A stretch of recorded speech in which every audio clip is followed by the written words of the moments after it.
All right, so ask yourself if you're looking for a better display, a more powerful chip, and better audio, or if you just want a big display with a lot of the same features for less money. And actually, there's a third option that I think might be better for most people. So the previous iPad Pro already had a better display than the iPad Air, but this year Apple took a couple of steps forward. So quickly, when we're looking at the specs side by side, we're getting two 13-inch displays. The resolution is about the same. It's a little bit in favor of the iPad Pro. We're getting the same aspect ratio and pixel density, and really where we see the difference is in the type of display, so OLED versus LCD, and in the refresh rate. When you're using your iPad, the iPad Pro has smoother animations and scrolling because of that higher refresh rate. And that's something that's definitely noticeable when you have them side by side, and you'll need to decide for yourself whether that's a deal breaker. And besides your everyday use, it's also a consideration when it comes to gaming, where there are games like PUBG that let me go up to 120 FPS on the iPad Pro versus being limited to 60 on the iPad Air, and I'll come back to this a little bit later. Now, the most important upgrade with the iPad Pro display is the move to OLED, which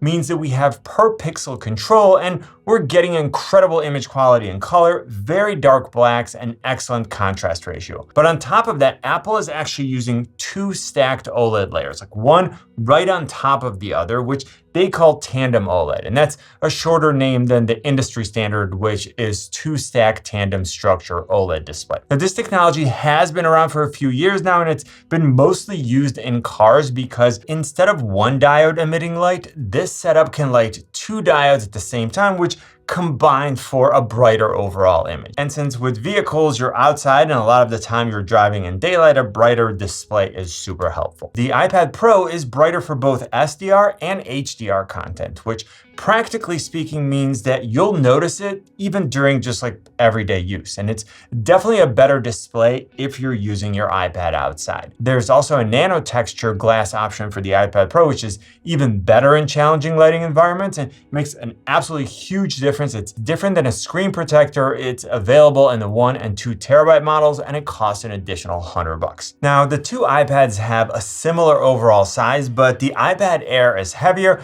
It's about 20% thicker. Now, I really like the slimmer form factor of the Pro. I haven't had any bending issues, and I've carried both iPads in my backpack with and without cases. Now, both iPads have 4 speaker grills, but the iPad Pro actually has 4 speakers, 1 in each corner, and the iPad Air only has 2. So if you're holding the Air in landscape mode, one is on the top left and the other one is on the bottom right. The iPad Pro speakers give better overall audio quality, and they can also respond to the orientation of the iPad, and here's a quick sample. I got lost tonight under the stars up in the sky. Directions hard to find under the stars up in the sky. I don't know how to take this, I don't wanna break this. We're living in the moment, living in the moment. Your head is on my shoulder, but we're getting older. Baby, it's you and I. And both iPads have USB-C ports for charging and connecting accessories, but the one on the iPad Pro is a more powerful Thunderbolt 3 port, and it has faster transfer speeds. Now, if you're not really transferring a lot of files to and from your iPad, then this isn't really a meaningful advantage for you. But if you regularly work with a large number of photo or video files, or if you're editing from an external drive, you'll definitely appreciate the faster transfer speeds on the iPad Pro. For biometric authentication, we're getting Face ID on the iPad Pro, which I prefer to the Touch ID on the iPad Air because it's more like the experience that I get from using my phone, and it doesn't require an intentional action. Now, if you write or draw on your iPad and you want to improve your experience, you should check out the Pro bundle from today's sponsor, Paperlike, because it comes with this thing, which is an absolute game changer. So first of all, we're talking about Paperlike 2.1, which is their newest version. And this, in addition to giving you that feeling and precision that you get from using paper, it's also more transparent. Now, Paperlike is doing this by using a new composite and better nanodot distribution. And nanodots are those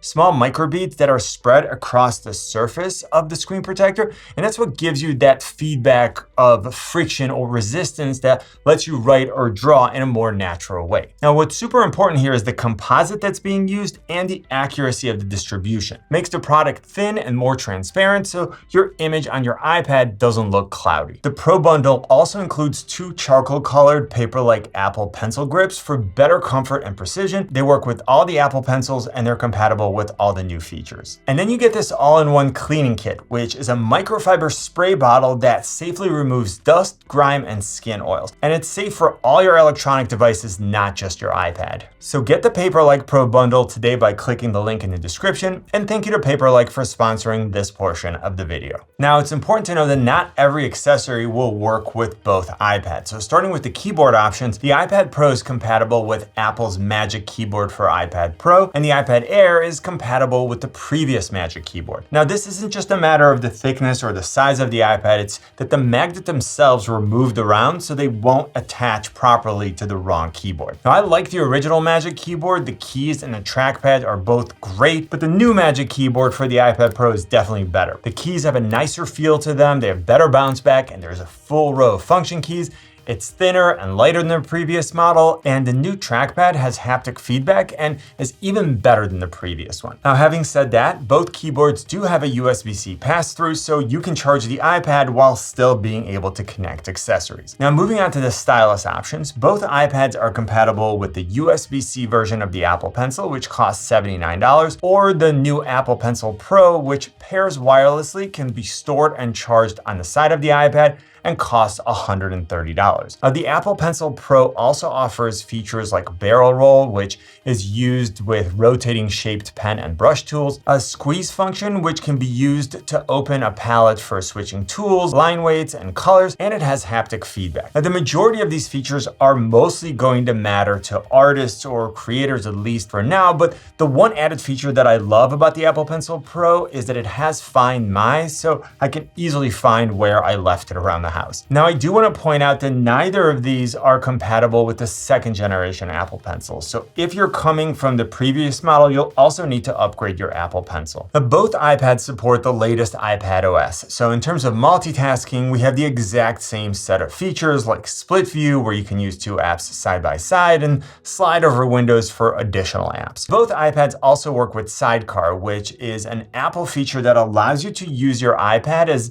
an additional display for your Mac, iMac, or MacBook. And that's a feature that I use all the time, both like at home and in the studio and when I travel. Now, both iPads also have stage managers, so you can connect to an external display without black bars on the left and the right. You can also extend your desktop to the external display and move apps and windows to it for a true dual display setup. Now, ultimately, since both iPads have the same size display, I'm going to call this section a tie with maybe a very, very slight edge to the iPad Pro because of ProMotion and the brighter display. Now, looking at the camera systems, both iPads have an ultra-wide 12-megapixel front-facing camera located on the long edge, and this way you're always properly framed. And here's a quick sample. Here's a camera and microphone comparison of the M4 iPad Pro and the M2 iPad Air. This should give you a pretty good idea of the type of image quality that you're going to get and the type of audio quality that you should expect from each tablet. Now, moving on to the rear-facing camera modules, both iPads have a 12-megapixel camera, but the iPad Pro also includes a LiDAR scanner, which is great for autofocus in low light and for augmented reality apps. Now, as far as configuration options, the iPad Pro comes with the M4 chip, and the models with 256 and 512 gigabytes of storage come with 8 gigs of RAM. The ones with 1 and 2 terabytes come with 16 gigs of RAM. The iPad Air comes with the M2 chip, and all of the models come with 8 gigabytes of RAM. Now, let's quickly look at benchmarks for those of you who are interested, and as you'd expect, the M4 on the iPad Pro comes out ahead for single-core performance, for multi-core performance, and for GPU performance. Now, realistically, most users are not going to push their iPads to the max when it comes to processing power, at least before